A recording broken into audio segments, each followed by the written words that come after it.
My name is Rosemary Thornton. Briefly, the backstory is I was married to a man that I thought was the love of my life. He was handsome, sophisticated, enjoyed life. We had a good time. We had a good life. There were days that I'd get depressed and I'd turn to my husband and say, "Tell me again about our life." And he'd say, "We have many reasons to be grateful. We have a good life." But one day in April 2016, he came home for lunch. I was out of town at the time, and he ended his life at our home. He used a gun, and I've always been a very sensitive soul as a writer, as so many writers are, and I pretty well lost my mind. Just about the time I thought maybe I was starting to crawl out of the worst of this hell, I was diagnosed with stage 2 cervical cancer. Went in for a biopsy. Some things went wrong. They didn't know how badly they had gone wrong. The hospital discharged me despite my protest that I was bleeding profusely. I was sent home. At home, I recognized that I was bleeding way too much. And in fact, I remember being at my home and standing in my shower because I was bleeding so much. I was very concerned about messing up the pretty carpet. I had new carpet in my house. So I stayed in that shower while I figured out what to do. And I was losing so much blood. I knew it wouldn't take long. And I actually had the thought that I'd been thinking an awful lot about how to end my own life. And I remember a Bible verse my friend Tracy had read to me back in the day. It was 1 Corinthians 10:13, and it said, "God will show you a way out." And I thought, wow, maybe this is my way out. Maybe God has provided me with a door out of this life.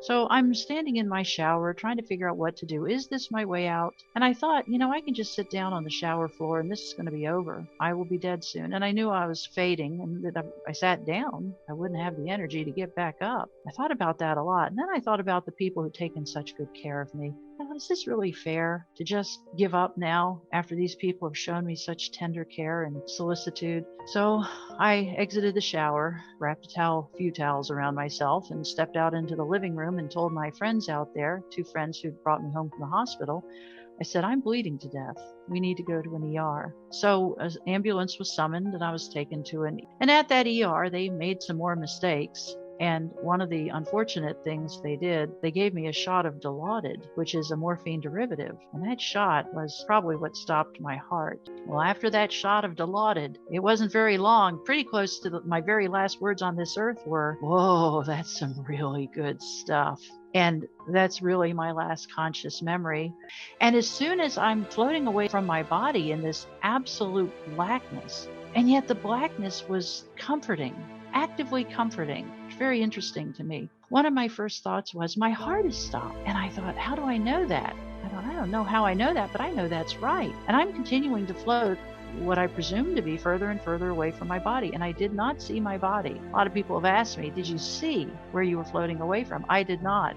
But meanwhile, floating further and further away, my next thought was, I'm free. And I heard my own unique rosemary-shaped giggle. And I thought, wow, I don't have breath sounds. I don't think I have lungs. I don't think I have vocal cords. And yet I am producing sound as I always have. I sound as I've always sounded. I had a brief career in broadcasting, so I know what my voice sounds like. But my voice sounded just like it's always sounded. And that was very comforting. And I realized, wow, my intellect has come with me. My goofball sense of humor has come with me. Even my funny little giggle has come with me. My natural curiosity, my memories. I remembered so many Bible verses. I felt the presence of a massive, massive spiritual being. And he was to my left and much taller than me and slightly behind me. So I turned my head to the left. And as I did, I asked with a great deal of joy in my voice, "And who are you?" And before I could even finish that simple sentence, the answer was immediate. "You are the image and likeness." And I was in a white room. And one of my frustrations is I do not remember the transition. I remember kind of being in that white room and thinking, I'm not floating anymore. I'm not in blackness. I'm in a white room. I have no idea how I got there. But I remember thinking, I'm standing on something that seems to be approximating 2 legs and 2 feet. So I don't know the mechanics, but I saw a door in front of me, maybe, 15 to 20 feet in front of me. And throughout my entire life, I had been fascinated reading about other people's near-death experiences. And I knew what that door in front of me meant. It meant that I would be crossing over and wouldn't be coming back. It meant we were done. It was over. I couldn't wait to get to that door. But as I'm walking through that room, there was a white mist everywhere, falling gently. And I remember trying to focus on a single droplet of this white mist or fog. And I thought, I feel like I should be able to focus on an individual droplet. Well, next time you're in a fog, think about focusing on an individual droplet. It sounds a little crazy. But one of the spiritual beings that was with me said plainly, your eyes have not acclimated to this new spiritual environment yet, but these particles are actually particles of light that are falling around you. And it was explained to me very succinctly that before we go to heaven, before we go to the next place, we have to be cleansed from all the muck of the earth. And that some people think they have had a disease process or a mental illness for so long, they believe it to be part of their identity. And the purpose of this white room was to cleanse us. So this mist was not just falling, but actively moving around me, all around me. And I loved it. I couldn't wait to be at that door. And through this time, I was accompanied by at least one spiritual being. I didn't see them, but I felt their presence and they answered my questions as I asked them. Well, I got to that door as fast as I could. I couldn't wait to see what's coming next. And I was so happy. Good afternoon, fellow seekers. Hi, I'm Claudia Edge, and I have been invited to share an experience with you. That's why I'm in front of you. I died. It's been a number of years ago. I was 30 years old. I'm almost 70 now, so it's been a minute, but it's vivid. It never leaves you. Once you visited the other side, there's nothing like it. Again, I was 30 years old. I was pregnant. I was about to give birth any day. I was approaching my due date, had an absolutely normal pregnancy. I was a healthy young mother, and really nothing should have gone wrong. But I found myself thinking all day that I should go and be checked. I should go to the hospital and be checked. Nobody is smarter. Your own gut is your best answers. And for me, I did. I followed that instinct and I went to the hospital and I said, look, I'm not in pain. I don't know. I'm not necessarily anxious, but something is not quite right. And I'd like to be checked. You know, when you say I'm not having contractions, no, you know, my attention seeker, I don't know. They finally said, here's a gown, we'll check you out. And so I went into the examination room and put the gown on, and I'd only been in there under 5 minutes when I noticed drops of blood on the floor. That it was my placenta, which is a filter between mother and baby and regulates the baby, feeds the baby, all of that good stuff. It's necessary in a pregnancy. Mine had been filling up with blood, and it had gotten bigger and tighter and firmer, full of blood. And for whatever reason, it was not exiting. And so each pump of blood into it, it just got tauter and tauter until it exploded. And my body, let me add here, I mean, I was still me. I was still Claudia. Everything up here, my memories, my thoughts, my personality was intact.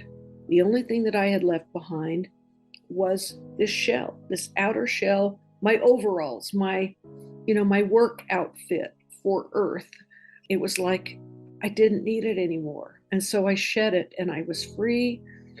As soon as I thought that, I was in this another place, another dimension, that it was instantaneous, and I was in this vastness. It's really hard to describe.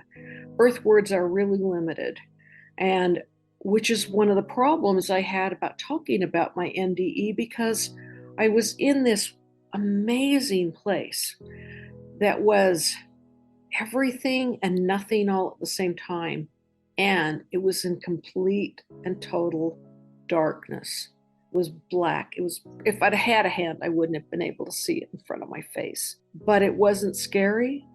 It wasn't unnatural. It wasn't negative. It was absolutely perfect.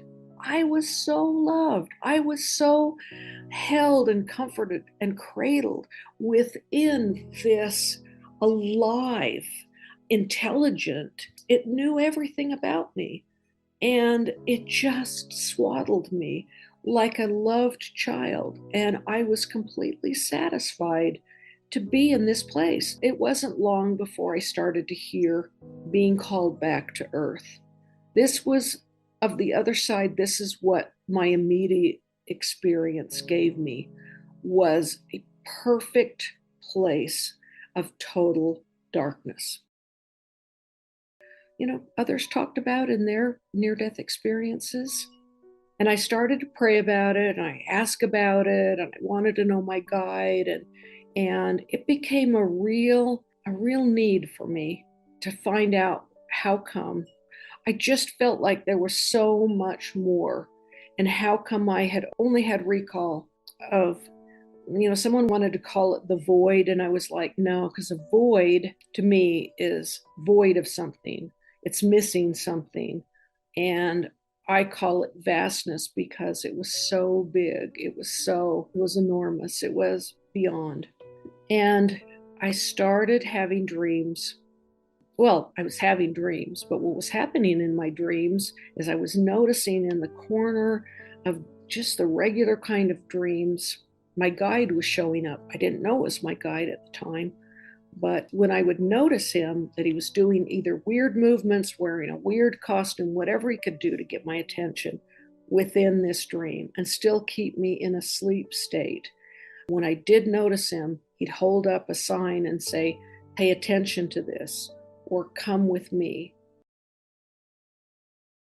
But my memory was of being in a clear, kind of like a bubble, a sphere or something. And I was with my guide, and we were traveling through the universe. I mean, talk about amazing experience. It was enough to really take it in. It was fast, but it was not light speed, but I could see the stars approaching. As we would come to a star, what I realized is the stars are conscious. They were speaking to me. They were calling out to me and saying, oh, Claudia's back. Oh, how was it? We've missed you. Welcome back. Just such loving things coming my way. And I'm in this bubble. I can hear it. I can see perfectly.